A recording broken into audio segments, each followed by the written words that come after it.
Hannah at Nike. What does innovation look like when you're known for your great product? And at what point is thinking about the product itself insufficient and you have to start looking at different processes? Well, so first of all, I'm completely intimidated. and you know, I'm sitting here going, oh my God, I'm not doing any of that stuff. But you will. Well, I am, and I guess what I'm trying to say is I think what sounds so hard is you two are describing this vibrant state of innovation that actually can only happen when you've set certain conditions in place. And as a practitioner who has kind of walked this journey for a little while, I think maybe it just helps to step back a moment and kind of think about where we're going and what it takes to get even to the right to even begin to talk about innovation. And I think our journey, you know, at Nike, we began our journey rather infamously in the early 90s and really fell straight into risk management. I mean, that was the early 90s. It was the anti-globalization movement, and we became a poster child for it. We became a poster child for mainly that piece of it on the supply chain, but at the same time, we were looking then at environmental risk, and we were thinking about community risk. And then as we began on that journey, we started trying to evolve into saying, well, actually, just being risk managers is not going to solve these issues. We need to think about system change. We need to think about working with stakeholders, opening up to others. And that got us into the much more of the transparency piece, which then led us into this is actually, hey, it's all about the business. Duh. Took us 10 years to get there. But so we were then started thinking about business solutions. And that got us onto the journey of how do we integrate some of this into the heart of the business. And then we took a step back, and you know, this is a progressive journey, and we said, well, hang on a second, where are we going on this? And when we looked at where we needed to go, when we saw these new constraints coming towards us, we saw these massive trends coming towards us, what we began to say was, the distance between where we are and where we need to get to is not going to be solved by incrementalism. It just isn't. So where do we need to go? You know, if you look at the trends and you look at what's happening, we are going to need to create business models that can thrive in a decarbonized, low-carbon future. We're going to have to take the carbon out of our footprint. We're going to have to take the water out of our footprint to a certain degree. And we're going to have to think about waste as equaling gold, because that's what it will be. Natural resources are going to be scarce, they're going to cost more money, and all of our margins are going to go to hell if you follow the science. Well, our objective is to enable a company like Nike and other consumer brands to thrive in that sustainable economy and to be a part of that future economy. If we're going to do that, we're going to have to think about how we think about things like getting oil out of the entire business model and moving to renewables, thinking about how we can be clean water in and clean water out, thinking about how we can create entirely closed loop business models, thinking about how potentially we don't just sell stuff, but we also build up the amount of revenue that our company generates through services that are decoupled from material consumption. And so we almost came to this piece about innovation out of standing at the top of a ledge and saying, that's a big jump. We're not going to get there by just incrementally building this into the heart of the business model. And that got us to this journey which said, actually, there are two pieces to the innovation journey.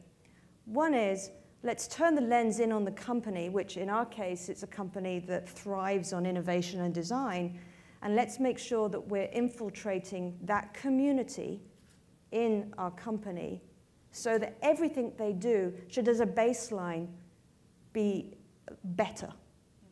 So how do we take today's business model and make it better? And at the same time, how do you take a team and say to them, now go innovate a future model? So I think the thing for our team is we're trying to live in two different worlds at the same time. One is, how do we take a linear value chain, which is what we have today, and make it much better? because through efficiencies, through improved supply chain conditions, through improved community engagement, and at the same time, how do we think about disruptive models that may completely rethink a closed-loop business model that enables us to jump and leapfrog? So 2 journeys, and then we try to break it down, and we try to say, well, actually, they're probably, you know, and I stole this from someone, so if they're out there and it's theirs, you can tell everybody who you are, because I've forgotten who you are. But there are 5 levels that we talk about of innovation. And we talk about product innovation and process innovation. We talk about revenue model innovation, enterprise innovation, and industry innovation. And what we began to see was that our team and our company needed to do all 5 of them. And so as we move into this journey, that's the way we've set ourselves up, which is how do you create a portfolio of engagement, collaborations, joint ventures, whatever it may be, investments across the board, so you're moving that innovation portfolio forward. I'll give you maybe a couple of examples of some of the things that we've done. And I want to pick up on a point that you made, which is one of the things that I think we as CSR practitioners have underestimated, is that by virtue of doing what we've been doing over the last decade, we have picked up unusual skill sets. And actually, those unusual skill sets are a goldmine for growth. One of them is stakeholder engagement and partnership and collaboration. I think it's something that as a community we've had to become very good at, listening skills. So to your point, Elizabeth, how do we bring those in and have those help to fuel innovation? So 3 examples. One is our Considered Index, which is a design ethos. It's a design index, sits right at the heart of the Nike innovation and design process, and enables designers to make real-time decisions about how they're making product and how to make it more sustainable. I'm wearing a little advert. You get to show your book. I'll talk about my shoes. I'm wearing a 2nd-generation pair of Considered shoes that's made with green rubber, with no toxics, with environmentally preferred materials and recycled materials. Of course, the next generation needs to be the shoe that I basically lease you. That you can walk into Nike ID Studio and you can bring in your old shoes and you can give them to me, and I put them in this magical machine. That's the secret. Put them in a magical machine, and you lease my design talent to help create your new shoe. Maybe. Why not? Think about it. Consumers want customization, and this could be the answer. So, Considered Index. Now, the key about the Considered Index is we're just going to go public with it, and we're going to share it.